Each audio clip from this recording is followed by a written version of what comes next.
louez le roi, louez le roi, louez le roi, louez, louez le roi, louez, louez, louez le roi, louez le roi, louez le roi, dernière fois, louez le roi, louez le roi,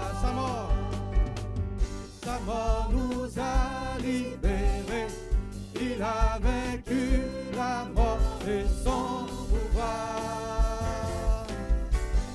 Louez le roi, Jésus, Jésus est vivant pour toujours, il règne pour l'éternité. Sur la terre, sur quelle obscurité Satan semblait avoir triomphé. Satan semblait avoir triomphé. Un cri jaillit. Un cri jaillit. Il est vivant. Il est vivant. La mort n'a pu le retenir. Jésus, Jésus est le Dieu. louez le roi. Sa mort nous a libérés, il a vaincu la mort et son pouvoir. Louez le roi, louez. Jésus est vivant pour toujours, il règne pour l'éternité. Tous donneront, tous donneront gloire à Dieu. Il est le Christ, il est le Christ, il est le Seigneur. Et ils diront, il est vivant, il est vivant. La mort n'a pu le retenir. Jésus est vainqueur, louez le roi. Sa mort nous a libérés, il a vaincu la mort et son pouvoir. Louez le roi, Jésus est vivant pour toujours, il règne pour l'éternité. Tous donneront, tous donneront gloire à Dieu. Il est le Christ, il est le Seigneur. Et ils diront, il est vivant, il est vivant. La mort n'a pu le retenir. Jésus est vainqueur, louez le roi, louez. Sa mort nous a libérés, il a vaincu la mort et son pouvoir. Louez le roi, Jésus est vivant pour toujours, il règne pour l'éternité, il règne pour l'éternité, il règne pour l'éternité, il règne pour l'éternité. Alléluia. Généralement, lorsque l'on prêche, on annonce la parole de Dieu, c'est pour tout le monde. C'est pour tout l'auditoire. Et il en sera toujours ainsi. Mais ce matin, alors j'ai préparé un message, mais Dieu m'a mis à cœur de vous apporter cet autre message, qui, je pense, est vraiment le désir que le Saint-Esprit a de nous voir progresser, grandir et d'être riche en la foi, de pouvoir glorifier Dieu. Vous savez que les réponses à nos prières glorifient Dieu, glorifient le Seigneur. Amen. Donc, si ce message s'adresse, bien sûr, de manière globale à chacun, mais en réalité, ce matin, ce message veut s'adresser à chacun d'entre nous de manière personnelle, pour ne pas dire de manière intime. Vous allez me dire, je ne vois pas la différence entre le fait que la parole est annoncée pour tout le monde, et puis qu'en fin de compte, vous dites que cette parole sera adressée à chacun d'entre nous d'une manière personnelle. Bien sûr, c'est certain que finalement, vous dites, en fin de compte, vous adressez à tout le monde. Oui, mais tous n'y prêtent pas toujours l'attention nécessaire. La parole est annoncée, mais tous n'écoutent pas, tous ne reçoivent pas. Tous ne portent pas attention à ce qui est dit. Peut-être ils verront, ils regarderont peut-être la forme du message. Peut-être qu'ils regarderont la manière dont le serviteur apporte le message. Mais pour certains, cette parole, ils peuvent dire « Oh, je ne me sens pas concerné ». Mais je doute que vous ne soyez pas concerné par ce que nous allons voir maintenant. Mais ce que je veux dire par là, et surtout, qui est très important, car c'est ce que Jésus a dit, que celui qui a des oreilles pour entendre, qu'il entende. Et même les paroles qui nous fortifient, qui nous encouragent, il faut les accepter. Il faut les recevoir. La même parole qui nous dit qu'il faut se préparer à rencontrer Dieu, les mêmes paroles qui nous disent que Dieu est avec toi, qu'il pourvoira à tes besoins, nous devons avoir la même foi dans ces deux paroles, dans ces promesses, quelles qu'elles soient. La Bible dit que Dieu veille sur elles, sur ces paroles, afin d'ailleurs veiller sur ce qu'il a dit, que personne ne puisse le prendre en défaut. Personne ne puisse lui dire « Oh Dieu, mais tu avais dit, mais regarde, tu n'as pas tenu parole. » Non, la connaissance de Dieu est telle qu'elle nous dépasse d'ailleurs. Elle nous dépasse. Vous savez qu'elle nous dit que Dieu donne un nom à chaque étoile qui sont dans l'univers. Il est impossible de compter toutes les étoiles. Impossible. Le firmament est tellement grand qu'il est impossible de compter les milliards et les milliards et les milliards d'étoiles qu'il y a. Mais elle nous dit que Dieu leur donne à chacun, à chacune, un nom.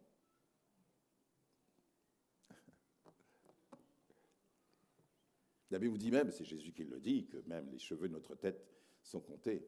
Ma femme m'a coupé les cheveux, vous avez remarqué ce matin. C'est elle qui coupe mes cheveux. Je prends un grand risque à chaque fois.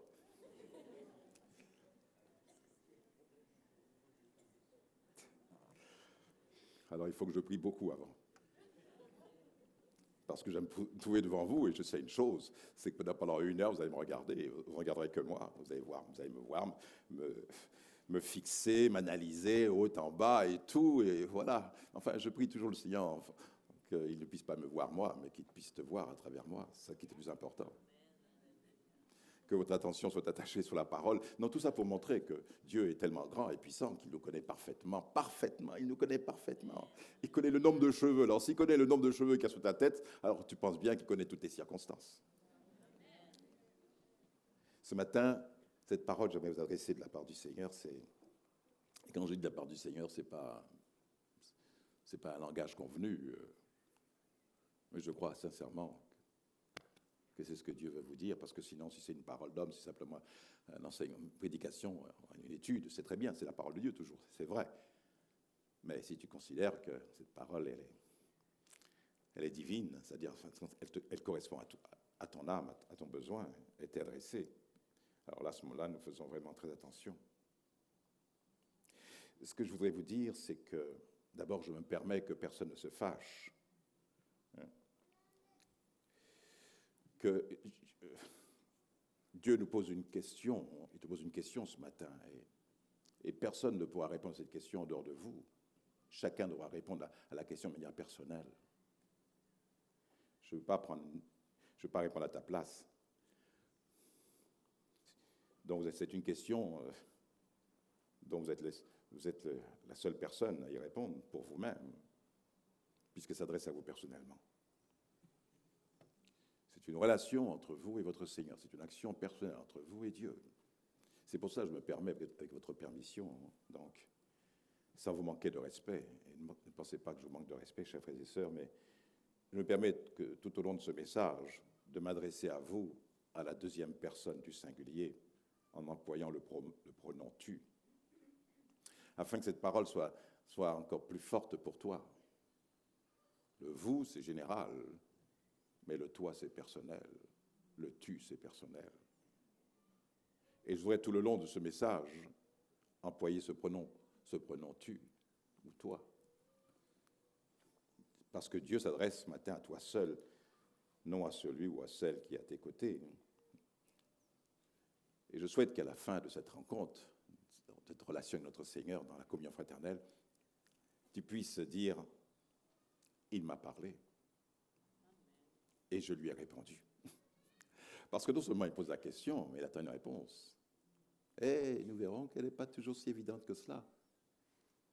Ah, allez, sans plus attendre, voici ce que le Seigneur te demande. Voici la question. Que veux-tu que je fasse pour toi ?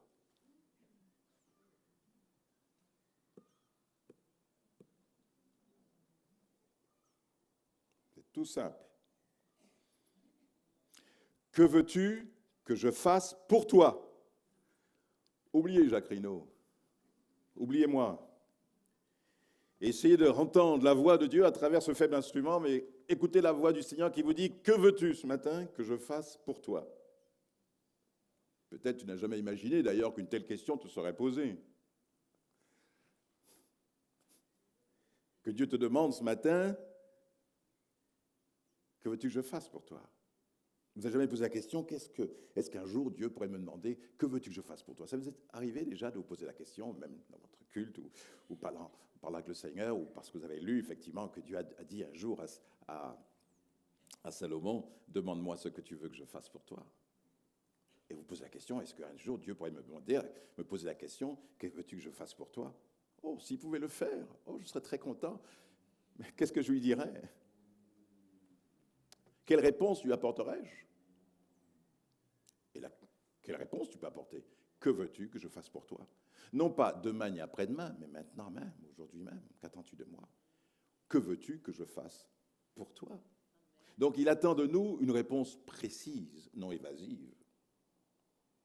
Certains vont dire, « Oh Seigneur, ce que je veux, c'est que tu me bénisses. » Mais bénir, c'est évasif. Il y a tellement de bénédictions, il faut être précis. Que Dieu me bénisse. Bien oui. Mais ça ne veut pas dire ça ne dit pas au Seigneur ce que tu veux qu'il fasse. Quelle est la bénédiction que tu réclames ? Il faut être précis. Il ne faut pas non plus apporter à Dieu des réponses toutes faites et qui ne correspondent pas toujours à notre véritable besoin. Ou bien peut-être que tu n'es peut-être pas conscient, justement, de ton véritable besoin. Alors tu peux justement, Seigneur, aide-moi à répondre à cette question. Je dépends totalement de toi. Aide-moi à répondre à cette question. Que veux-tu que je fasse pour toi ? Mais en réalité aussi, cette réponse sera en fonction de mon besoin. Et si je ne suis pas conscient de mon besoin, Seigneur, aide-moi à être conscient de ce que j'ai véritablement besoin. Parce qu'il y a tellement de choses. Seigneur, je ne sais pas quoi te demander. Il y a tellement de choses que tu fasses. C'est pas vrai ? Il y a tellement de choses que tu fasses pour moi. Alors là, tu m'embarrasses vraiment. Et pourtant, c'est ce qu'il a dit à un homme. Vous savez à qui il a posé la question ? Vous vous souvenez ? Il a posé cette question à cet homme dont on va lire. Vous allez tout de suite voir de qui il s'agit, bien sûr. On a eu l'occasion d'en parler il y a quelques semaines à l'évangélisation. Dans Marc chapitre 10, verset 46. Marc 10, verset 46. Ils arrivèrent à Jéricho, Jésus et ses disciples. Et Jésus et ses disciples sortaient de la ville, accompagnés d'une foule nombreuse. Bartimée, fils de Timée, un mendiant aveugle, était assis au bord du chemin. Lorsqu'il entendit que c'était Jésus de Nazareth, il se mit à crier. « Jésus, fils de David, aie pitié de moi. » Mais beaucoup le rabrouaient pour le faire taire. Lui, cependant, criait de plus en plus fort. Mais dans ma version, là, la Bible du Semeur, il est dit, donc, mais beaucoup le rabrouaient pour le faire taire. Lui, cependant, criait de plus belle, « Fils de David, aie pitié de moi. » Jésus s'arrêta et dit, « Appelez-le. » On appela l'aveugle en lui disant, « Courage, lève-toi, il t'appelle. » À ces mots, il jeta son manteau, se leva d'un bond et vint vers Jésus. Jésus lui dit, « Que veux-tu que je fasse pour toi ?» « Maître, lui répondit l'aveugle, fais que je puisse voir, que je recouvre la vue. » « Va, lui dit Jésus. Parce que tu as cru en moi, tu es guéri. » Aussitôt, il recouvra la vue et suivit Jésus sur le chemin. Amen. C'était un pauvre mendiant qui plus est et aveugle. D'ailleurs, je pourrais dire c'est parce qu'il est aveugle et devenu mendiant aussi. On peut dire que ceci explique cela. Et c'est à lui que Jésus pose cette question. Est-ce que vous pouvez imaginer, j'imagine, sa joie? Et j'aimerais faire ce que je viens de dire il y a un instant. Mettre ça à la deuxième personne du singulier. Est-ce que tu peux imaginer quelle a été sa joie? Sa réponse était toute faite, toute prête déjà, parce qu'il était conscient de ce dont il avait besoin. Nous allons voir pas mal de choses qui nous montrent que souvent c'est en fonction de ce que nous croyons, de ce que nous comprenons de notre situation, et que nous comprenons aussi qui est celui vers qui nous allons, à qui nous adressons, que nous obtenons ce dont nous avons besoin. Cet aveugle nous montrera le chemin de la prière, nous montrera le chemin de la foi. Il nous montrera aussi le cœur du Seigneur, qui est le cœur de Dieu. Le Père et moi ne le faisons qu'un. Donc tu peux imaginer quelle a été sa joie. Mais avant d'aller plus loin concernant cet aveugle, posons-nous d'abord cette question. Que veux-tu que je fasse pour toi? Qu'apprends-tu sur le Seigneur selon cette phrase? Quand Jésus dit « Que veux-tu que je fasse pour toi ?» On amène cet aveugle devant Jésus et la première question que Jésus lui pose « Que veux-tu que je fasse pour toi ?» La première chose que j'apprends de cette phrase de Jésus, c'est qu'il est prêt à faire quelque chose pour toi. Quand il dit « Que veux-tu que je fasse pour toi ?» ça veut dire qu'il est prêt à faire quelque chose pour toi. Il faut que cela rentre dans ton cœur, que tu saches que ton Seigneur, qui plus est, donc tu n'es pas un mendiant, une mendiante. Tu n'es pas quelqu'un qui est inconnu du Seigneur. Alors si le Seigneur, dans son amour pour un inconnu qu'il ne connaissait pas, un homme qui a crié, qui l'a appelé, il lui a demandé son soutien, son secours, et qui lui demande « Que veux-tu que je fasse pour toi ?» ça veut dire que pour cet homme, il était prêt à faire ce que cet homme avait besoin. Il était prêt à faire quelque chose. On ne savait pas encore quoi. Mais il était prêt à faire quelque chose. Amen. Quelqu'un un jour m'a appelé au téléphone. C'était l'occasion, vous savez, pendant de nombreuses années, pendant près de 18 ans, j'ai prêché l'Évangile à la télévision. Je ne sais pas si certains se souviennent. C'est une télévision privée ici en Guyane, pendant 18 ans, chaque semaine. Nous avions un programme de 30 minutes. Notre programme s'intitulait « L'Évangile, une puissance de vie ». Amen. Et de nombreuses âmes ont entendu l'Évangile, de nombreux auditeurs, auditrices ont entendu le message de la grâce, de la paix.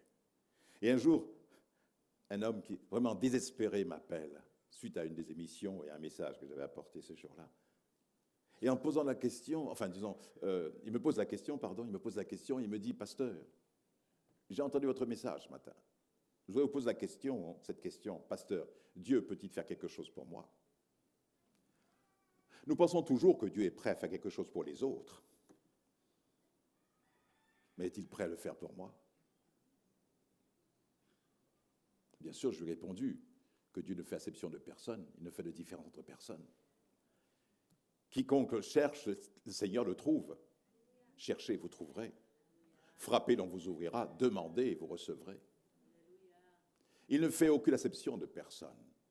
Il nous aime tous. Et même Jérémie dira, Dieu nous aime d'un amour éternel.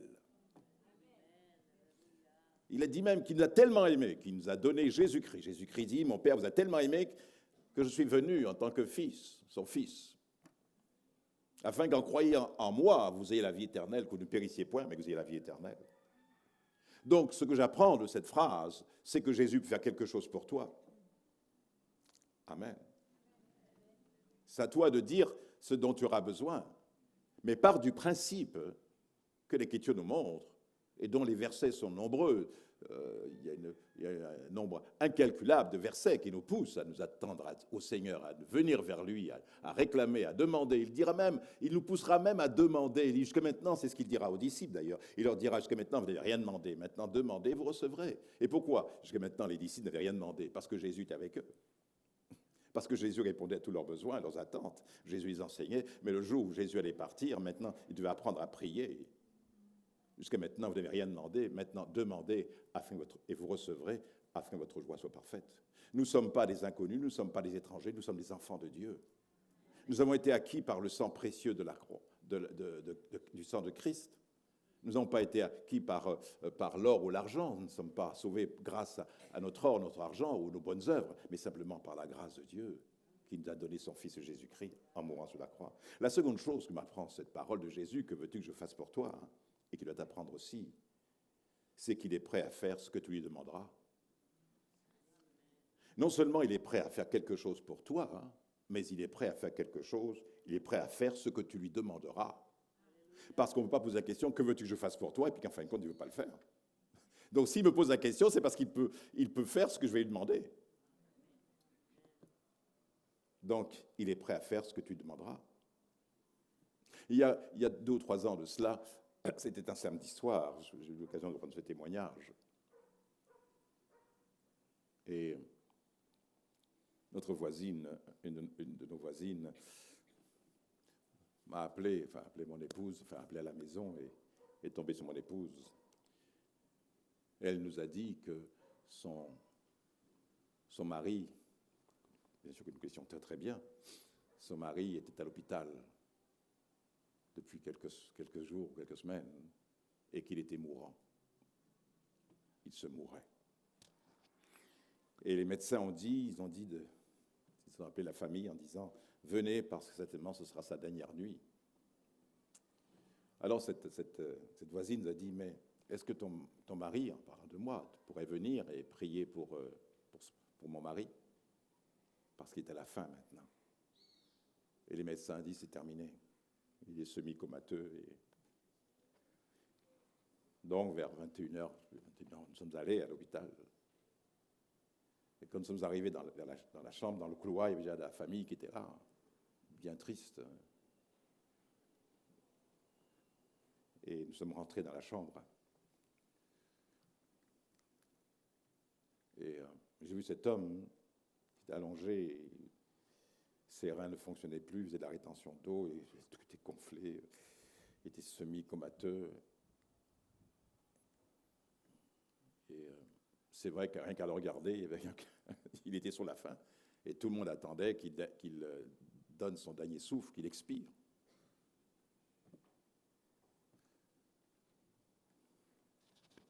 Il est prêt à faire ce qu'on lui demande, ce que tu lui demanderas. Cette femme a demandé à ce que le pasteur vienne et demande à Dieu de faire quelque chose pour cet homme, pour son mari. Alors, je suis près de son lit et j'ai prié pour lui au nom de Jésus-Christ. Je lui ai dit, Dieu peut le relever. Dieu peut arrêter le processus de la mort et lui permettre de vivre. C'était osé, mais il n'y a rien d'étonnant de la part de Dieu. L'étonnant, et en prononçant ce mot, il y a l'étonnant, ça fait penser à une expérience vraiment extraordinaire qu'on a faite, mon épouse et moi, il y a une semaine et demie, 2 semaines. Vraiment, Dieu a répondu au tac, Dieu m'a eu, pour ainsi dire, il m'a eu. Il m'a dit, je dis, Seigneur, mais ce serait vraiment étonnant. Est-ce que tu peux faire cette chose étonnante, Seigneur? Est-ce que tu peux le faire?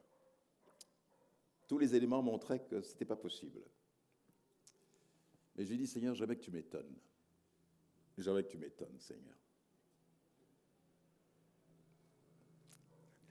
Et à ma grande surprise, je vous dirai peut-être plus tard, une autre fois, de quoi il s'agit exactement, mais je ne veux pas le dire encore en ce moment. Mais ce que je peux vous dire, c'est que nous avons été, mon épouse et moi, nous avons été, comme disaient les jeunes, scotchés par la réponse de Dieu. Dieu m'a étonné. Il m'a dit, tu vois, tu me dis, est-ce que je peux t'étonner de faire quelque chose dont tu ne t'y attends pas et dont tous les éléments te montrent que ce n'est pas possible? En tout cas, ça n'allait pas dans ce sens-là. Ce n'est pas possible. Et notre grande surprise, Dieu nous a étonnés. Ce qui n'était pas possible est devenu possible. Mon épouse, on a béni le Seigneur, dit, vraiment, Dieu nous prend au mot. Je lui dis, Seigneur, étonne-moi, Seigneur, étonne-moi. Et ça, il n'y a pas longtemps, il y a à peine 2 semaines. Mais nous avons prié, donc, et puis je me suis penché vers cet homme et j'ai prié pour lui. J'ai demandé, Seigneur, toi qui es la résurrection et la vie, bénis-le, que la mort s'éloigne et que cet homme soit relevé, soit guéri. Et ensuite, nous sommes partis, nous avons laissé la famille. La voisine nous a remerciés d'être venus et tout. Et nous sommes partis. Le dimanche, c'est un samedi, le dimanche après-midi, alors que je faisais la réunion à ce moment-là, j'étais parti sur Saint-Laurent, ce dimanche. Alors j'étais en train de prêcher à Saint-Laurent dans l'après-midi. Mon épouse reçoit un texto en disant qu'un miracle s'est produit,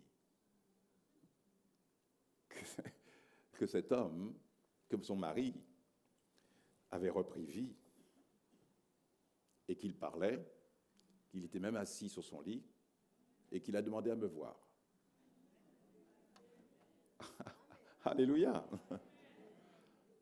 Amen. Et le lundi, mon épouse et moi, nous sommes allés le voir. Et il était guéri. Les médecins étaient étonnés. Son corps assez dégonflé. Enfin, ses reins se sont remis à fonctionner. Et alors, donc il était assis sur son lit. Et c'est le moment du repas, d'ailleurs. Et sa femme était bien contente, tout le monde était content. Et justement, il était en train de manger un yaourt. Il ne voulait pas manger. Alors j'ai joué le babysitter.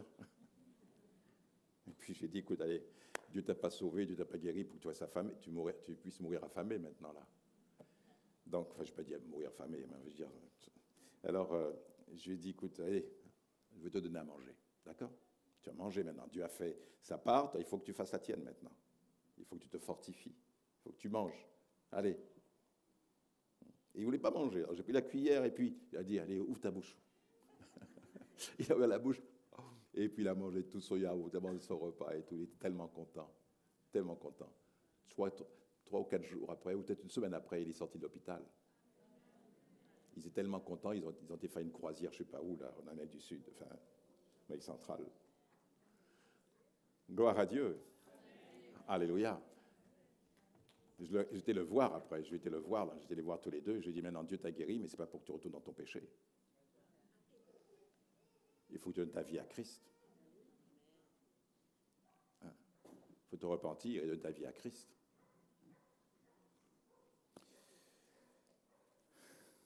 Malheureusement, il ne l'a pas fait.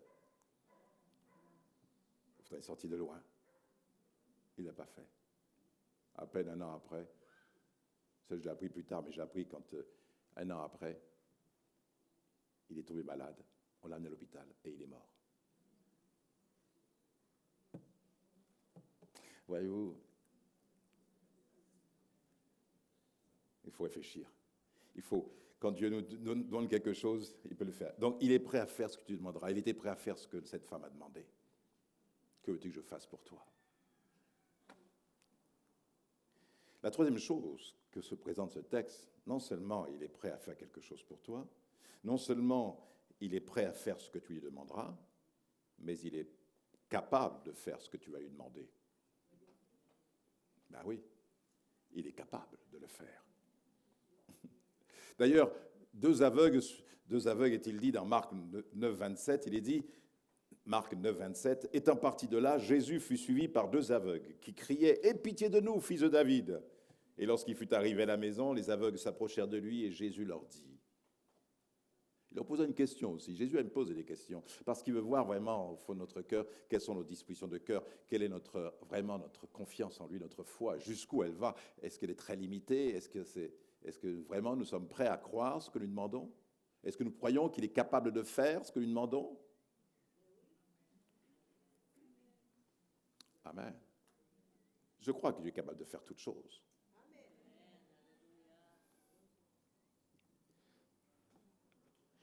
Et Jésus leur dit, « Croyez-vous que je puisse faire cela ?» ?»« Oui, Seigneur, lui répondirent-ils.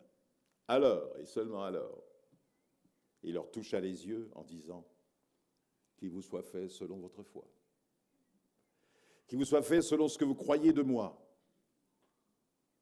Croyez-vous que je puisse faire cela? Que veux-tu que je fasse pour toi? Ça veut dire que je suis capable de faire ce que tu vas me demander. Ça signifie aussi qu'il n'y a pas de limite dans ce qu'il peut faire pour toi.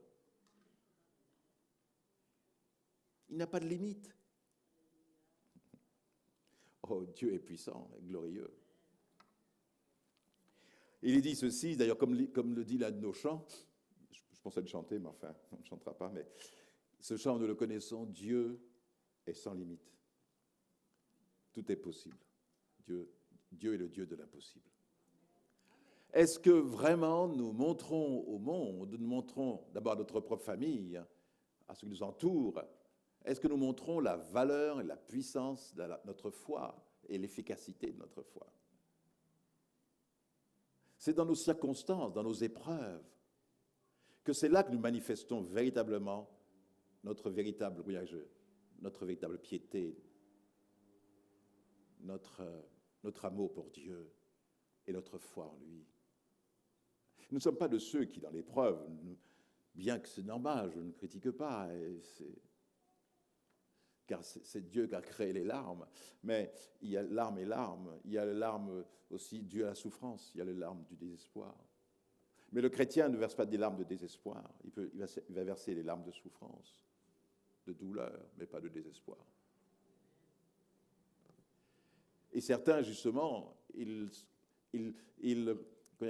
dans ces moments-là, au lieu de montrer, c'est vrai, la souffrance est là, l'épreuve est là, parce que Jésus n'a jamais dit que nous ne serions pas éprouvés. Mais il a dit, je serai avec vous tous les jours. Il a dit qu'il sera avec nous. Toute sa parole est là pour nous montrer qu'il nous soutiendra dans l'épreuve. Je ne te délaisserai point, je ne t'abandonnerai point. Vous aurez des tribulations, dit-il, mais prenez courage, parce que j'ai vaincu le monde. Et la victoire du Seigneur est notre victoire. Il a vaincu pour que nous soyons victorieux. C'est pour ça que nous pouvons dire, au nom de Jésus, démon, va-t'en.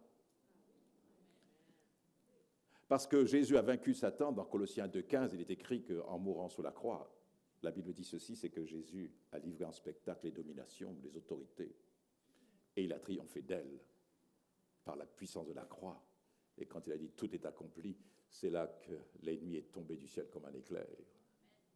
Et dans le séjour des morts, il ne put le retenir, parce que Jésus a vaincu la mort, il a vaincu celui qui avait le pouvoir sur la mort. Et il a pris dans ses mains les clés du séjour des morts. Satan les a plus. Le chrétien, il est en parfaite sécurité. Le chrétien ne meurt pas, d'une manière, comment dirais-je, par hasard, de manière fortuite. Non, non, non. Le chrétien s'en va parce que Jésus vient le chercher. Amen. Et quand vous perdez un être cher, dites ceci. Jésus est venu le chercher. Jésus est parti avec mon père ou avec ma mère qui le connaissaient. Jésus est venu le ou la chercher. Ce n'est pas un désespoir, c'est un manque, certes. C'est une souffrance, cette souffrance est due à l'absence, et c'est tout à fait naturel et normal. Lorsque Jésus mourut et qu'il fut enseveli, Marthe pleurait. Tous ceux qui étaient à la croix, ils pleuraient de voir Jésus mourir, c'est quelque chose de tout à fait naturel. Mais lorsqu'il est ressuscité, ils retrouvèrent la joie. Jésus-Christ est vivant. Et nous devons montrer qu'il est vivant. Alléluia. Donc, il n'y a pas de limite. Il peut tout accomplir. Il est dit dans Éphésiens 3, verset 20, à celui qui par la puissance qui agit en nous, Éphésiens 3, 20, à celui qui par la puissance qui agit en nous peut réaliser bien au-delà de tout ce que nous demandons ou même pensons. Ô Dieu, fais pénétrer ces paroles dans mon cœur et dans le cœur de mes frères et sœurs. Mon frère, ma sœur, toi qui entends cette parole qui t'est adressée, voici ce que Jésus te dit à travers la bouche de l'apôtre Paul, à celui qui par la puissance qui agit en toi, il peut réaliser bien au-delà de ce que tu demandes ou ce que tu penses. C'est pour ça qu'il te dit ce matin, que veux-tu que je fasse pour toi? Pour que tu sortes de ta misère, pour que tu sortes de tes craintes, que tu sortes de tes souffrances, de ta légèreté dans ta vie spirituelle. Que tu sortes aussi de tout ce qui t'accade, de tous ces liens, les liens que tu as pu tisser avec le monde et qui sont là comme des chaînes ou des boulets que tu tires après toi, tout en venant à l'église, tu es attaché, tu as plein de liens et tu es malheureux. Jésus te dit, que veux-tu que je fasse pour toi? Peut-être faudrait-il encore, et c'est le but du Saint-Esprit ce matin, de réaliser quel est ton besoin. Et ton besoin peut-être c'est de prendre une victoire, que tes chaînes soient brisées, que certains liens avec le monde soient rompus à jamais, parce que là tu es comme toujours retenu en arrière, parce que tu veux plaire aux hommes, et tu ne veux pas déplaire à ce monde, de peur de perdre leur sympathie et leur aide. Ce que j'apprends de lui aussi quand il dit cela, que veux-tu que je fasse pour toi? Ce que tu peux apprendre de lui, c'est qu'il est amour. Il est compatissant. Il est amour. Il faut être amour pour dire que veux-tu que je fasse pour toi.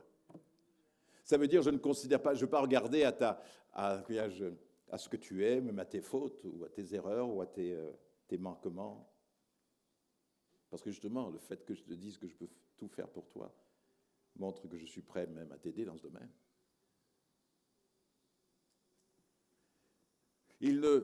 L'apôtre Pierre dira ceci, lorsqu'il a prié pour cet homme qui était là paralysé, cet homme qui était à la porte du temple, qui n'avait jamais marché, il avait plus de 40 ans. Et il lui a dit, avec Pierre et Jean, se rendant au temple, il leur a dit, je n'ai ni argent ni or, hein, parce que c'est ce qui s'attendait, cette pauvre, c'est l'habitude de recevoir quelques sommes, quelques pièces sonnantes, trébuchantes comme on dit. Et il s'attendait à recevoir cette somme, une certaine somme, et il pensait qu'elle allait être assez importante. Mais il a été déçu au départ, parce que quand il lui a dit « je n'ai ni argent ni or », c'était mal parti. Hein. Je n'ai ni argent ni or, mais j'ai beaucoup plus que l'argent et l'or. Car ce dont tu as besoin, parce que lui, il n'était pas conscient de ce qu'il avait besoin. Ou plutôt, il était conscient, mais il ne croyait pas que ça pouvait changer. Tout ce qu'il voulait, c'était de l'argent. C'est pour ça qu'il se mettait auprès du temple, au moins par pitié, les gens viennent au temple. Voilà, ils verront notre situation, ils auront compassion et puis on va les aider. C'est un peu normal. On s'attend à ce que dans l'Église, on soit généreux. Il y en a qui profitent, bien sûr. Mais ça n'enlève pas le principe que nous sommes là pour aider et soutenir autant que cela se peut et qu'on peut le faire. Je n'ai ni argent et ni or, mais ce que j'ai, c'est gratuit. Je te le donne. Si Pierre est prêt à dire cela de la part du Seigneur, rempli du Saint-Esprit, car c'est conduit par le Saint-Esprit qui dira une telle parole. C'est conduit par le Saint-Esprit qui, voyant cet homme, et certainement ce n'est pas le premier jour qu'il le voyait, mais depuis longtemps, un certain temps, cet homme était là. Et il l'avait vu plusieurs fois. Mais ce jour-là, quelque chose s'est passé. C'est pour ça, chers frères et sœurs, attendez-vous, venez dans la maison de Dieu, parce que vous ne savez pas que ce jour-là, vous allez venir, c'est là que Dieu veut te bénir. Et des gens qui ne viennent pas à ce jour-là où Dieu veut les bénir, tu t'es absent, tu es absent, tu n'es pas là. Dieu qui sait tout, oui, mais Dieu sait tout, c'est vrai. Il savait que je n'étais pas là, donc il aurait dû retenir son message, ah bon? Non, Dieu te demande d'être fidèle. Dieu te demande d'être fidèle. Et ce jour-là, quelque chose s'est passé. C'est pour cela qu'à chaque réunion, vous disais régulièrement, venons avec un esprit d'attente, en s'attendant à ce que Dieu se manifeste, à ce que nous recevions une parole, un encouragement, soit par la prédication, par l'esprit, par les chants. Chaque culte est différent et doit être différent. Et je m'attends à ce que chaque culte soit différent. Pourquoi? Parce que mon Dieu est tellement riche. Mon Seigneur qui est parmi nous est tellement riche. Et il nous a dit ceci, c'est que toutes les richesses, les trésors de richesse sont en Jésus-Christ. Trésors de bonté, de sagesse, d'intelligence et de puissance aussi sont en lui. Amen. Il est au milieu de son peuple et il connaît chacune de ses brebis. C'est pourquoi je prie du Seigneur, oh Dieu, toi qui connais tes brebis, tu sais quel est le message qu'ils ont besoin, oh Dieu. Je pourrais apporter d'autres messages, je pourrais apporter plein de choses, faire des études et tout ça, mais ce qui est important, c'est qu'ils sont venus avec des besoins, et toi seul, tu connais leurs besoins. Je t'en supplie, Père, au nom de Jésus-Christ, ton Fils. que la parole qu'ils entendent soit une parole qui corresponde à ce que tu veux leur dire, à ce qu'ils ont besoin d'entendre, de recevoir, pour pouvoir accomplir les choses que tu veux accomplir dans leur vie. Chaque rencontre doit être merveilleuse. Chaque rencontre avec notre Seigneur et dans la communion fraternelle doit nous pousser les uns et les autres le dimanche à presser le pas pour être dans la maison de Dieu et non pas à traîner le pas. Et non pas à rester chez soi pour un oui ou pour un non.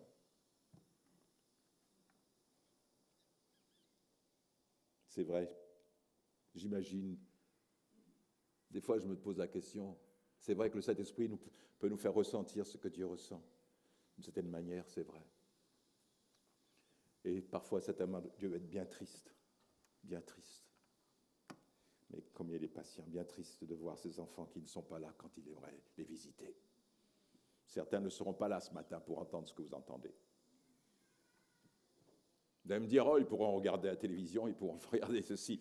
Détrompez-vous, des fois, vous savez, c'est bien. On écoute à la télévision, enfin sur Internet et tout ça, c'est très bien. Et je bénis Dieu.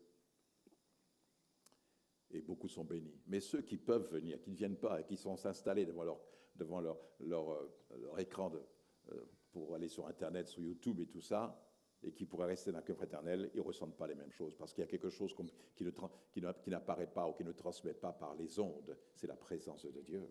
C'est le sentiment qu'il est là. C'est la présence, la communion fraternelle, le bien que l'on reçoit. On va entendre le discours, mais on ne sait pas, on ne ressent pas, on n'a pas le ressenti. On a le discours, mais pas le ressenti. Moi, je veux les deux. Je veux le discours et le ressenti.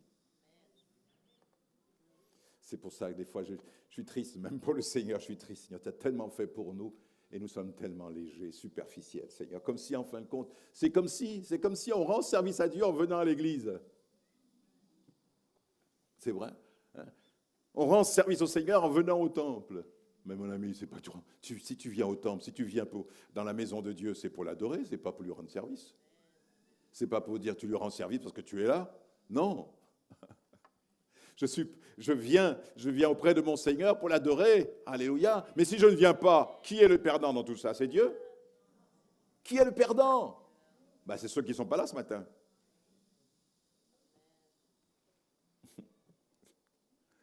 Voyez-vous. Donc ce jour-là, Pierre et Jean, ils ont dit à cet homme, eh bien, ce que nous avons, nous te le donnons. Je n'ai ni argent ni or, mais c'est le Saint-Esprit qui a touché leur cœur et qui les a poussés à dire cette parole de foi. Nous n'avons ni or ni argent, mais ce que nous avons, nous te le donnons au nom de Jésus-Christ. Par le nom de Jésus, par l'œuvre qu'il a accomplie par la croix, par ce merveilleux nom devant lequel tout genou fléchit et devant lesquels même les démons s'en vont. Ils sont chassés. En mon nom, vous chasserez les démons. Eh bien, par le nom précieux de Jésus, celui qui est mort à la croix et qui a vaincu le diable et qui l'a livré en spectacle, au nom de Jésus-Christ, lève-toi et marche. Alléluia. Si c'était les apôtres eux-mêmes qui avaient le pouvoir, ils auraient essayé depuis longtemps de le guérir. Mais c'était le Seigneur lui-même qui le fait. Et Dieu a son temps. Il a son moment, il a sa chronologie. C'est pour ça qu'il ne faut jamais désespérer d'aucune situation. Mais de croire que le jour de Dieu, c'est le jour de la victoire. Le Dieu connaît ce jour de la victoire pour toi. Et ce matin, cette parole, elle est pour toi. Que veux-tu que je fasse pour toi? Eh bien, le moment est arrivé pour que tu puisses dire au Seigneur, voilà ce dont j'ai besoin.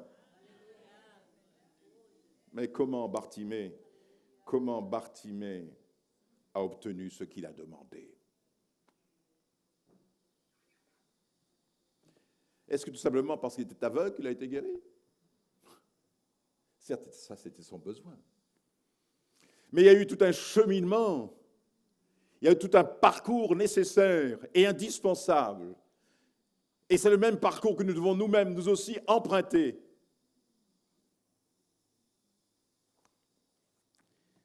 La première chose, la Bible nous dit ceci, c'est que Jésus, avec ses disciples, il sortait de la ville de Jéricho. Et là, dit l'Écriture, il y avait la foule avec lui. Et bien sûr, la foule était en émoi. Et cet homme aveugle assis là, sur le bord, sur le chemin, là, à sa place habituelle. Et là, il entend cette foule qui passe. Et il dit, mais qu'est-ce qui se passe? Qu'est-ce qui se passe? Au moins, lui, il était toujours aux premières loges. Hein. Tout ce qui se passait dans la rue, il savait tout, lui. Hein. Et c'était quelque chose d'inhabituel. Et ce qui se passe, c'est qu'il veut savoir, il veut savoir, il veut savoir. Oh, j'aimerais, bien aimé, que les gens, nous voyant venir, voyant le parking rempli, voyant ce lieu rempli, dire, mais qu'est-ce qui se passe? Pourquoi ces chants, entendant nos chants? Pourquoi cette louange? Mais qu'est-ce qu'il y a? J'aimerais bien voir. Il faut que j'aille voir. Il faut que j'entende. Il faut qu'on me donne une explication. Comme on m'a dit, mais quelqu'un qui a vu la pancarte là et qui a vu que c'était une église, et il est venu, il est entré, gloire à Dieu. Je crois que c'est dimanche dernier. Je n'étais pas là, je prêchais à Macoria. Mais il y a des gens qui entendent les chants. Il y a ceux qui ont entendu les chants et Dieu les a préservés. Dans le sens qu'ils allaient faire quelque chose de mauvais, ou peut-être même qu'ils allaient se donner à mort. Et puis là, en entendant un chant, un cantique, ils sont entrés dans un lieu de culte. Et là, leur cœur a été touché. Ils ont voulu savoir. Ils ont voulu s'enquérir exactement de ce qui était, de ce qui se passait. Ils s'intéressaient à la situation. Il y a des gens qui ne s'intéressent pas aux choses de Dieu. Et c'est pour leur propre malheur. Mes chers frères et sœurs, cet homme a dit... Quand il a dit, mais qu'est-ce qui se passe? Il a essayé d'arrêter les gens. Il dit, dites-moi, y a quelqu'un qui peut me renseigner là? Qu'est-ce qui se passe? Qu'est-ce qu'il y a? Et c'est alors qu'on lui dit, c'est Jésus de Nazareth qui passe. Alors, mes amis, alors là, c'est le commencement de la victoire. C'est le chemin. Il est entré dans le chemin qui va mener jusqu'à Jésus qui lui dira, que veux-tu que je fasse pour toi? Il y a toujours un début. Il y a toujours un petit déclic, une étincelle qui fait que nous allons vers lui. Quelqu'un qui nous parle. D'où l'importance du témoignage. D'où l'importance de ton témoignage, mon frère, ma sœur. Je sais que nous avons dans l'Église un groupe, et ce n'est pas simplement ce groupe qui doit évangéliser, bien sûr. Nous sommes tous appelés à rendre témoignage. Et toi, tu le fais dans ton travail, auprès de tes collègues. Des occasions te seront offertes, justement, pour pouvoir parler. Mais sache que ceci, c'est que ne pense pas que ce que tu vas dire va tomber dans l'oreille d'un sourd. Et quand bien même il serait sourd, Dieu va lui ouvrir les oreilles. Pour qu'il entende ce message et cette parole, ce témoignage que tu vas apporter. Peut-être tu dis, rien ne s'est passé, rien ne se passe. Tu as parlé, parce que tu dis, ok, d'accord. Mais je peux vous dire quelque chose se passe après. Parce que tu as semé une parole, et je le sais parce que c'est ce que j'ai vécu. Ma mère a mis dans mon cœur des paroles de Dieu. Je vous l'ai toujours dit, je n'ai pas été élevé avec mes parents, mais quand je venais en vacances, et ma mère qui était chrétienne, elle me levait le matin à 5h30, 6h du matin pour prier avec elle. Et elle lisait les psaumes, elle lisait un texte, elle avait son almanach et tout, et elle priait. Vous pensez que c'était inutile tout ce qu'elle a fait? Moi, j'acceptais ce qu'elle me demandait, enfin, je faisais plaisir, je ne la connaissais pas, et puis donc, il fallait que j'apprenne à connaître ma mère, et elle aimait aussi, à lui faire plaisir, enfin, je l'aimais de toute façon, ma mère. Je crois que ma mère, mon père, je les aimais beaucoup. Et d'ailleurs, tout ce que je faisais, je voulais le faire pour qu'ils soient fiers de moi. Et je n'étais pas chrétien. Mais ensuite, quand je les ai laissés, quand je suis reparti en métropole, parce que j'ai dû en vacances, voilà.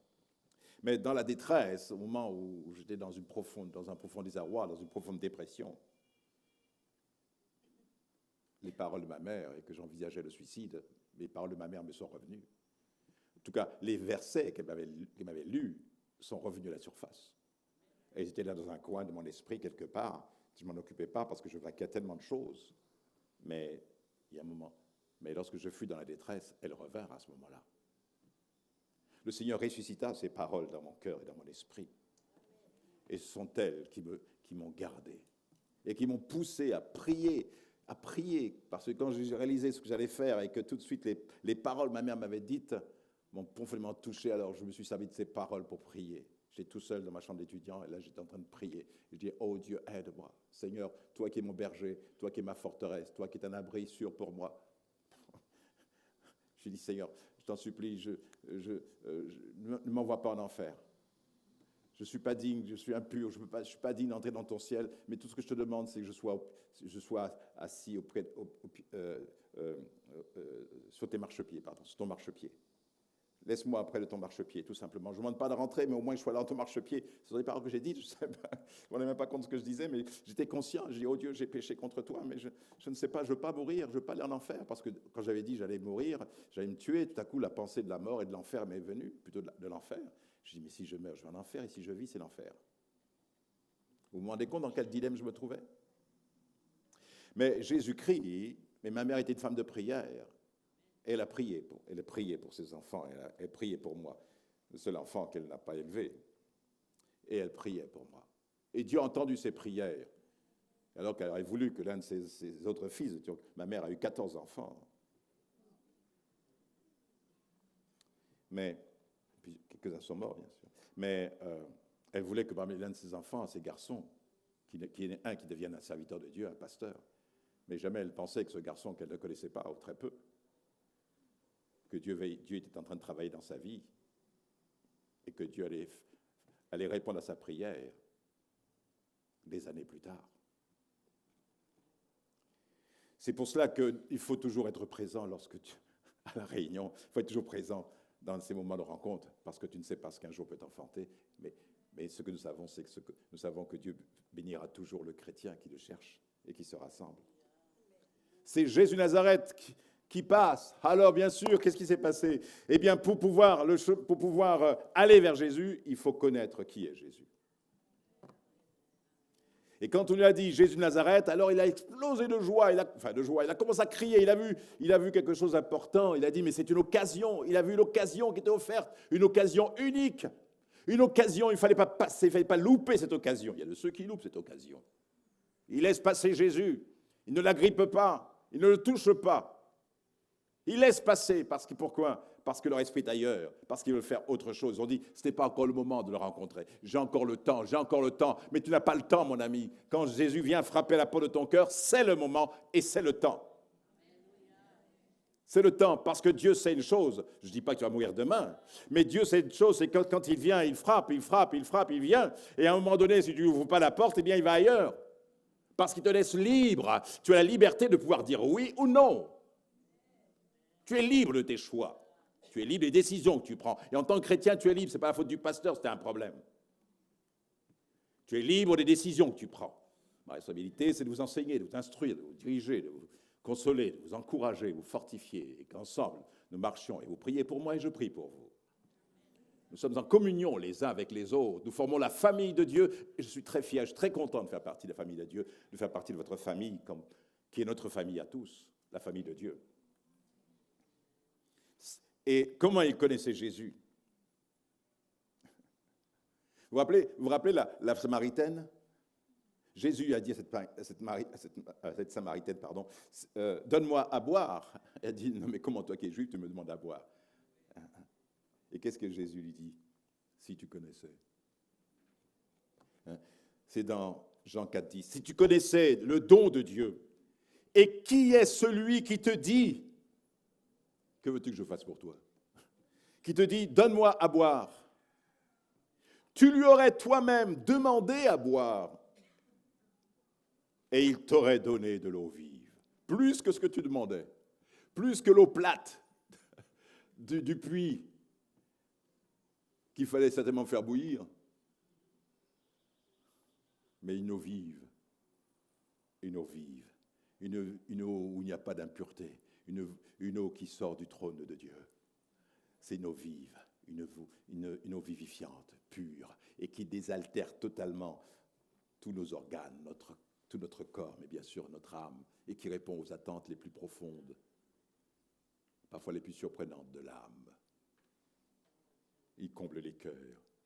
C'est pour ça qu'ils sont des centaines et des milliers et des millions dans le monde qui un jour, au cours de l'histoire des hommes, depuis 2000 ans, entendant la bonne nouvelle de l'Évangile, ont ouvert leur cœur. Et la lumière divine et les eaux divines sont descendues dans leur âme et les ont bouleversés, ils ont changé, leur a apporté la vie. Et cette eau a coulé en emportant avec elle les impuretés et tout, purifiant le cœur, l'âme, comme on purifie le sang par la dialyse. Eh bien, on purifie l'âme, Dieu par sa parole, par l'action de son esprit, il nous sanctifie. Sa parole, elle est vivante. Et le Seigneur lui dit, la femme, tu n'as rien pour puiser. Eh oui, tu n'as rien pu puiser. Elle ne connaissait pas Jésus. pour ça que non seulement elle dit que tu n'as rien pour puiser, et le puits est profond, et d'où aurais-tu cette eau vive, dira-t-elle, d'où aurais-tu? Et tu n'as rien pour puiser en plus. Elle ne connaissait pas Jésus qui avait le pouvoir, qui avait le pouvoir, même s'il n'avait pas de seau pour puiser l'eau, mais il est lui-même est la source. Alléluia. Elle ne connaissait pas. Si tu connaissais, tu lui aurais demandé. Et lui, il t'aurait donné de l'eau vive. Il ne refuse rien. Que veux-tu que je fasse pour toi ce matin? Comme ce père qui lui-même aussi pouvait limiter Jésus en disant « As-tu les moyens vraiment de nous venir en aide? Est-ce que tu peux faire quelque chose pour nous ?» Puis son enfant était possédé. « Si tu peux faire quelque chose pour nous, aie compassion de nous. » Ça veut dire « As-tu les moyens vraiment de venir en aide? » Mais Jésus dira « Tout est possible à celui qui croit. Si je peux, tout est possible à celui qui croit. » Amen. Voyez-vous, ce qui est en commun avec cet homme et la Samaritaine, c'est que tous les deux ne connaissaient pas celui qui vint vers eux pour leur apporter son aide. Et c'est la même chose pour nous en tant qu'enfants de Dieu. Que veux-tu que je fasse pour toi? Ça peut être un peu surprenant, étonnant qu'une telle question soit posée à un enfant de Dieu. Mais certains aussi sont comme cet homme ou cette femme, ils ne connaissent pas Jésus. Il n'y a pas un déclic, il n'y a pas quelque chose qui se fait quand on dit que Jésus est là, Jésus est présent. Jésus est-il ici parmi nous ce matin? Oh, la doctrine nous dit oui. Mais est-ce que notre cœur, conduit par l'Esprit, rend témoignage de cette réalité qu'il est là? Et parce qu'il est là, je m'attends à lui. Parce qu'il est là, il va consoler mon cœur. Parce qu'il est là, il va sécher mes larmes. Parce qu'il est là, il va me montrer le chemin. Il va me trouver une porte, il va m'ouvrir une porte. Quelle que soit la situation, quel que soit mon besoin, que ce soit professionnel, que ce soit je sais pas moi, médical ou autre, ou affectif, ou un besoin affectif, quel que soit, il est là et il sait, il connaît. Quel effet ça vous fait, mes chers bien-aimés? Et quel effet ça te fait ce matin, chers frères, chères sœurs? Quel effet ça te fait de savoir que Jésus est ici en ce lieu? Qu'est-ce que ça te fait comme effet ce matin? Quelle émotion ça produit en toi de savoir qu'il est là? La joie, la foi. Oh, celui qui sait tout, celui qui peut tout et qui peut donner infiniment au-delà est ici au milieu de nous. Celui qui m'a sauvé, dont mon nom est inscrit dans son livre de vie, est ici avec moi. Ça me remplit de joie. Je voudrais vous dire ceci, c'est que les bienfaits que nous ressentons de sa présence est proportionnel à la connaissance que nous avons de lui. Les bienfaits que nous ressentons de sa présence est proportionnel à la connaissance que nous avons de lui. Même si c'est pas... Enfin, je prends cette phrase cette parole de Jésus puis un peu visualiser la chose, c'est que Jésus dit « Mais celui à qui on pardonne peu, aime peu. » Voyez-vous la proportion? Celui qu'on pardonne peu, aime peu. Et celui vraiment qui a une réelle connaissance du Seigneur et qui apprend à le connaître, eh bien, il aime beaucoup. Il s'engage davantage. Il aime son Seigneur. Et il fera tout pour être là, parce que pourquoi? Parce qu'il sait qu'il a chaque fois un rendez-vous avec son Seigneur. Quand il vient au culte, il a un rendez-vous, non pas avec le pasteur, mais avec le Seigneur lui-même. Il a un rendez-vous, et quand je viens à l'église, j'ai un rendez-vous avec mon Seigneur.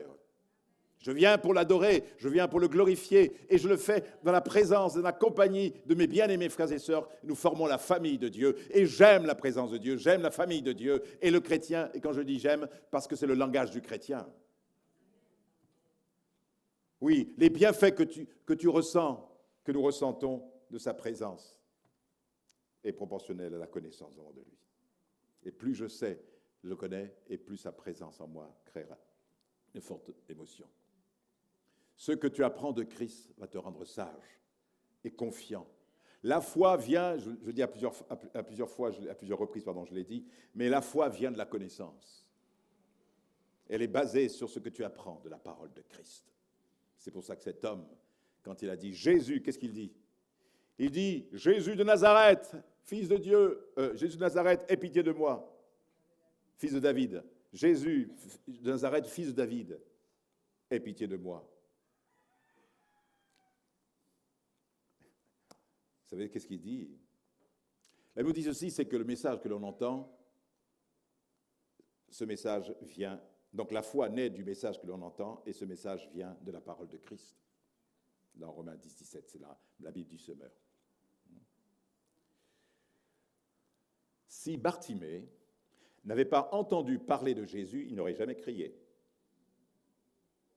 Il n'aurait jamais demandé quoi que ce soit. Il n'aurait pas persévéré même dans sa demande, puisque plusieurs essaient de faire taire. Le fait de savoir même que c'était Jésus, on lui dit, mais Jésus de Nazareth qui passe. N'ayant jamais entendu parler de Jésus de Nazareth, eh bien, il pouvait passer auprès de lui, dans la rue, au milieu de la foule, eh bien, cela n'aurait pas allumé sa foi. S'il en avait une, puisque la foi vient de la connaissance. Et s'il n'avait pas la connaissance. C'est pour ça que la Bible dit que comment Dieu veut que chacun l'invoque pour être sauvé. Mais comment les gens invoqueront-ils si on ne leur annonce pas l'évangile? Comment pourront-ils invoquer celui qui peut les sauver si personne ne prêche? Et comment y aura-t-il des prédicateurs s'ils ne sont pas envoyés? Et ça ne concerne pas que les prédicateurs, mais ça concerne chaque chrétien, chaque enfant de Dieu, parce que les prédicateurs ne peuvent pas être partout. Ils ne peuvent pas être chez vous, pas être dans votre quartier, ne peuvent pas être dans votre lieu de travail. Non, c'est vous qui êtes la lumière là où vous êtes. Et c'est là où vous devez témoigner, c'est là où vous devez briller. Vous êtes le sel de la terre, c'est là que vous devez donner du goût par votre vie, votre comportement, de l'appétit spirituel, en tout cas de l'appétit aux gens qui sont autour de vous. Donc ce n'est pas le pasteur. Nous sommes tous appelés à témoigner, nous sommes tous appelés à être une lumière. Donc il avait entendu parler de Jésus, les miracles qu'il faisait, et quand il a dit que c'est Jésus de Nazareth, il a appris que c'est Jésus de Nazareth qui passe, bien tout de suite il s'est rappelé tout ce qu'on avait dit sur Jésus de Nazareth. Toute sa réputation était venue jusqu'à lui, et le résultat, c'est que lorsqu'il apprend que Jésus est là sur le bord de son chemin, eh bien il fait ce que chacun d'entre nous devons faire, et que certains ont fait. Il a crié vers Jésus. Vous savez ce que Jésus a posé comme question un jour? Il a dit à ses disciples, « Qui dit-on que je suis, moi, le Fils de l'homme » Il voulait savoir ce qu'on disait de lui. Le rapport qu'ils avaient avec lui dépendait de la connaissance qu'ils avaient de lui. Donc tous ces gens. Alors qu'est-ce qu'ils disaient de lui? Eh bien, certains disent, dans Matthieu 16, 13, Jésus se rendit dans la région de Césarée de Philippe, il interrogea ses disciples, « Que disent les gens au sujet du Fils de l'homme? Qui est-il d'après eux ?» Ils répondirent, pour les uns, c'est Jean-Baptiste, chacun son idée. Et pour d'autres, tu es Élie, le prophète. Pour d'autres encore, Jérémie ou un autre prophète. Ah bon, voilà ce que les gens pensent de moi. C'est pour ça que, voilà, bon, c'est un prophète ressuscité, ou c'est Élie, c'est Jérémie, c'est un autre. Tout était faux. Mais Jésus va plus loin et il dit, mais ok, et vous, mes disciples, vous qui cheminez avec moi 24 heures sur 24, qui dites-vous que je suis? Et Jésus te pose la question ce matin, il te pose la question. Toi qui le connais, toi qui te réclames de lui, toi qui es disciple du Seigneur, toi qui es enfant de Dieu, qui dis-tu? Que penses-tu de lui? Qui dis-tu qu'il est? Qu'est-ce qu'il est pour toi?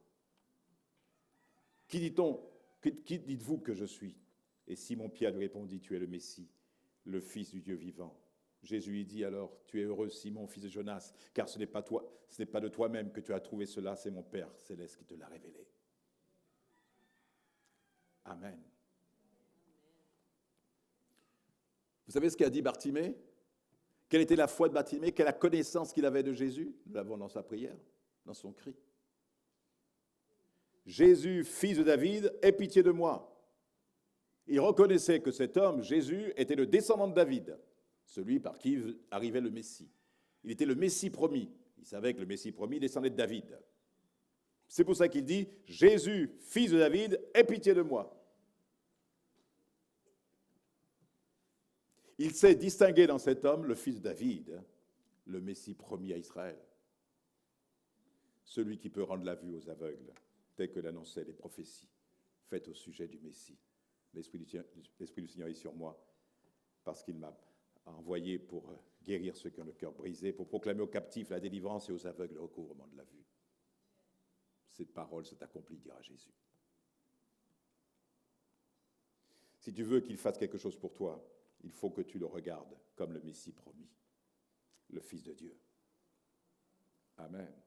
Il est dit, savoir Christ, mystère dans lequel sont cachés tous les trésors de la sagesse et de la science. Voilà ton Seigneur qui il est. L'ignorance de savoir qui est Jésus en tant que chrétien nous fait passer à côté d'une vie chrétienne de victoire, nous fait passer à côté d'une vie chrétienne épanouie. L'ignorance de ce que Jésus est. Et il y a des chrétiens qui ignorent qui est Jésus et ce qu'il est, le Fils de Dieu, le Saint, l'amour. Et ça se traduit par leur vie et leur légèreté dans leur vie chrétienne. C'est pas grave, il est tellement amour, mais en réalité, ils ne le connaissent même pas du tout. Dieu est amour, il est tellement amour que... Et ceux qui parlent comme ça, c'est parce qu'ils n'ont peut-être jamais lu la parole de Dieu, ou si peu. Parce qu'ils ne parlent que de l'amour, mais ils ne parlent pas de la justice de Dieu. Alors, ceux qui parlent de l'amour, c'est parce qu'ils n'ont jamais lu lu très très peu la Bible. Ils ne lisent peut-être même pas. Peut-être tu passais 1 semaine, 2 semaines, 3 semaines sans lire la Bible. Mais ils savent que Dieu est amour. Mais ça ne te fera pas entrer dans le ciel pour autant. Si tu ne sais pas le chemin que conduit cet amour et qui passe par la justice.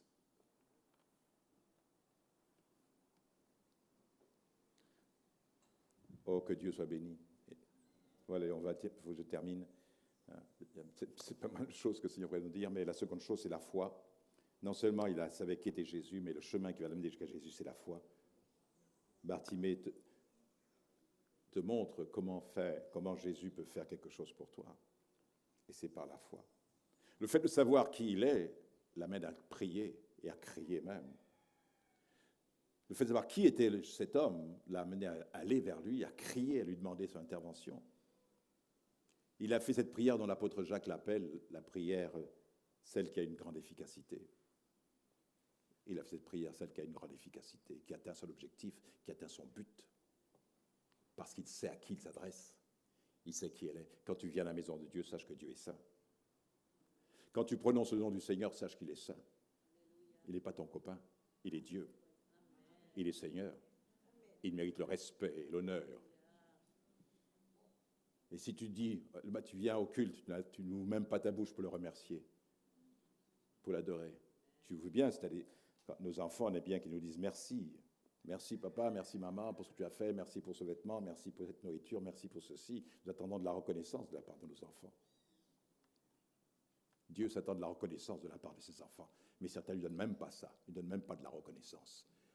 Ils préfèrent rester chez eux dans leur maison au dimanche matin et s'occuper de leur poule ou de leur cabri ou je ne sais qui,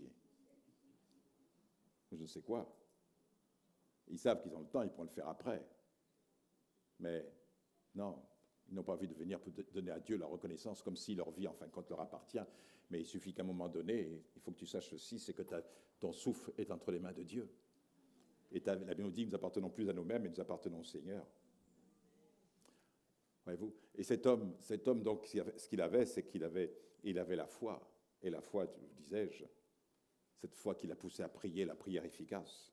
Sans la foi, il est impossible d'être agréable au Seigneur. La foi, donc, est le levier qui fait bouger le bras de Dieu. Toutes ces personnes qui sont venues vers Jésus pour obtenir la guérison sont venues à lui par la foi. Ils savaient qui il était. La seconde chose qui s'est passée, c'est que quand tu as dit que c'est Jésus de Nazareth, quelque chose s'est passé. D'abord, avant cela, je parlais de la prière, mais dites-vous bien qu'il a prié au nom de Jésus-Christ, il a prié la personne de Jésus.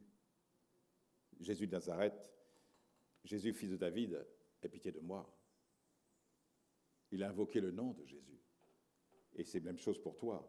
Nous devons prier dans le nom de Jésus-Christ.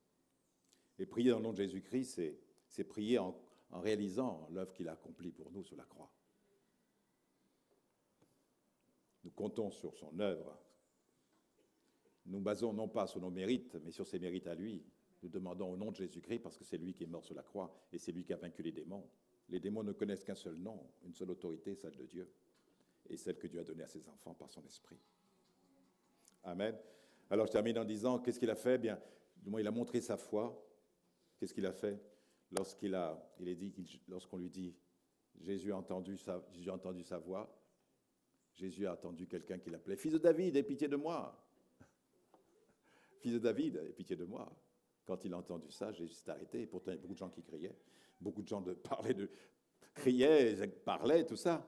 Mais dans cette foule, dans ce brouhaha, il a entendu quelqu'un qui disait, et ce qui a attiré son attention, quelqu'un qui disait, fils de David, aie pitié de moi. Quelqu'un le connaissait. Qu'est-ce qui me connaît là? Qui a dit fils de David? Qui a reconnu en moi le Messie? Qui a reconnu en moi le Messie? Fils de David, Messie promis, aie pitié de moi. Et Jésus cherche autour, il regarde. Et on lui dit, c'est un aveugle qui crie. L'aveugle. Et Jésus dit, allez le chercher.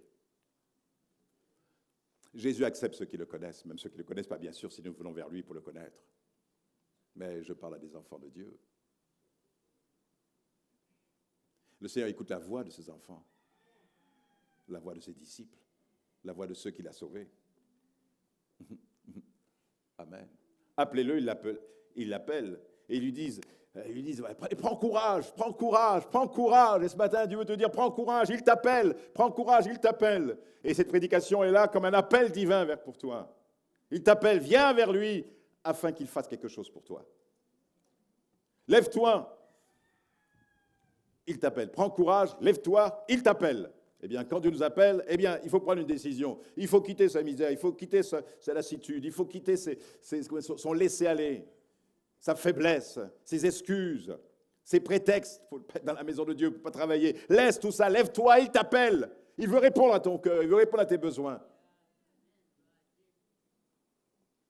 Et lui, qu'est-ce qu'il fait? Il jette son manteau parce qu'il sait une chose, ce qu'il a appris de Jésus, il sait qu'il ne reviendra pas tel qu'il est allé vers lui. Il ne reviendra pas avec son manteau, la seule chose qui lui était nécessaire pour pouvoir se couvrir le soir, pour se coucher, qui savait d'oreiller, qui savait de drap, tout ce que vous voulez. Enfin, en tout cas, il n'en aura plus besoin. Il avait foi dans celui qu'il connaissait. Et toi, tu as foi dans celui que tu connais? Fortifie-toi par la parole, lis les évangiles, fortifie-toi dans la connaissance du Seigneur et tu verras, la gloire de Dieu sera dans ta vie, la gloire de Dieu sera dans ta famille, la gloire de Dieu sera dans ton couple, la gloire de Dieu sera sur tes enfants, sur la famille tout entière et sur l'Église. Tu seras une bénédiction, une source entre les mains de Dieu, d'une bénédiction sans fin. Et la grâce de Dieu et l'onction du Saint-Esprit coulera à travers toi et inondera ceux qui sont autour de toi et tu les béniras, Dieu les bénira en ton nom. Quand je dis en ton nom, à travers toi, devrais-je dire. Alléluia. Il bénira les âmes. Tu seras une source de vie, une source de bénédiction. Alors viens par la foi. Et quand tu arrives devant le Seigneur, il te pose la question, que veux-tu que je te fasse? Que veux-tu que je fasse pour toi? Et ce matin, il te pose la question, et je ne vais pas y répondre à ta place. Que veux-tu qu'il fasse pour toi, mon frère, ma sœur? Tu as de grands besoins spirituels. Tu as besoin que tes yeux s'ouvrent. Et sur quoi tes yeux doivent s'ouvrir? Toi seul, tu sais là où tu es aveugle. Toi seul connais la part de ténèbres qui est en toi. Toi seul, tu sais. Toi seul, tu sais ce qui t'a rendu aveugle, ce qui t'a rendu improductif. Nous avons prêché dernièrement que Dieu veut qu'on soit des serviteurs utiles et non inutiles. Je vais continuer, mais bon, tu as fait autrement. Mais Dieu veut que tu sois utile. Alléluia. Donc tes yeux doivent s'ouvrir sur quoi? Et parfois tu es aveugle. Et tu tâtonnes. Même dans la vie spirituelle, tu tâtonnes, tu ne sais pas ce qui est bien, ce que je fais, c'est bien ou c'est pas bien. Tu ne sais même plus. Et tu n'as plus d'entrain, tu n'as pas de zèle. Tu n'as plus le zèle que peut-être que tu avais avant, tu ne l'as plus, tu l'as perdu, quelqu'un te l'a volé. Et tu n'as plus cette passion pour le Christ, cet amour même pour sa personne, l'esprit d'adoration, de louange. Tu lui apportes même plus ta louange. Tu viens même plus dans ce lieu pour lui apporter ta louange. Tu le prives d'une louange dont il doit recevoir, dont il en est digne, car il t'a sauvé. Mais si tu ne l'as jamais ici-bas rendu grâce et être reconnaissant chaque jour en disant « Seigneur, je te remercie ». Alléluia, ce matin je suis levé et puis je fais ma prière, bon, je suis levé assez tôt, et je prie le Seigneur et je dis Seigneur, je te remercie parce que ce matin je peux voir, je peux entendre, je peux marcher, j'ai la vie, tu m'as donné la vie, mon cœur bat, mon cœur continue à battre, merci pour ce jour que tu m'as donné. Je suis reconnaissant à Dieu pour chaque chose, les plus difficiles comme les plus faciles aussi. Et je sais, je crois en lui. Et j'ai totalement confiance dans sa sagesse, dans sa puissance. Et je vois ses œuvres. Et je le bénis. Soyez bénis, mes chers frères et sœurs. Demande-lui, que veux-tu que je fasse? Eh bien, dis-lui simplement ce matin. Ça, tu peux lui dire. Ouvre mes yeux. Je veux que tu ouvres mes yeux. Amen. Alors, sur certains domaines, il va t'ouvrir les yeux. Alléluia. Que Dieu te bénisse. Que Dieu te bénisse. Que le Seigneur puisse fortifier ton cœur. Que le Seigneur puisse t'encourager. Tu as besoin que tes yeux s'ouvrent. Eh bien, dis, Seigneur, ouvre mes yeux. Et pour te montrer que Dieu prend soin de toi, qu'il te protège, qu'il te garde. Il y aurait beaucoup de choses à dire à ce sujet, mais arrêtons-nous là. Car c'est bien ce que Dieu voulait pour toi ce matin. Maintenant, la réponse est chez toi. Que vas-tu lui répondre? Quel est ton besoin? Que veux-tu que je fasse pour toi? Il attend une réponse précise et non pas évasive. Que veux-tu que je fasse? Au niveau spirituel. Et peut-être aussi, peut-être tu as besoin, peut-être c'est un problème de santé, problème d'affection, de sentiment, de solitude. Tu as besoin d'aide, de conseils, peut-être besoin financier aussi. Mais à travers tout cela, c'est très important de mettre toujours Dieu en premier en disant, Seigneur, ce que je veux, c'est ce que tu veux pour moi. Alors, c'est ce que tu veux pour moi. Et ce que tu veux pour moi, je veux croire que c'est ce qu'il y a dans mon cœur, Seigneur. Et que je t'expose, que je recouvre la vue. Et que je retrouve ma force, mon zèle, mon amour, que je sois rempli du Saint-Esprit. Que j'exerce les dons de l'Esprit, que je sois fidèle et que je puisse t'honorer, Seigneur. Et que je puisse, dans mes affaires, dans mes activités, dans tout cela, que tu sois toujours le premier et que les bénédictions que je reçois, l'abondance que je reçois, puissent rejaillir sur toi. Car plus je serai béni et plus ton nom sera béni aussi. Car les gens verront ce que tu es capable de faire avec un cœur qui se donne totalement à toi, qui croit en toi. Mon frère, ma sœur, réponds à la question. Que veux-tu que je fasse pour toi? Dieu vous bénisse. Amen. Alléluia.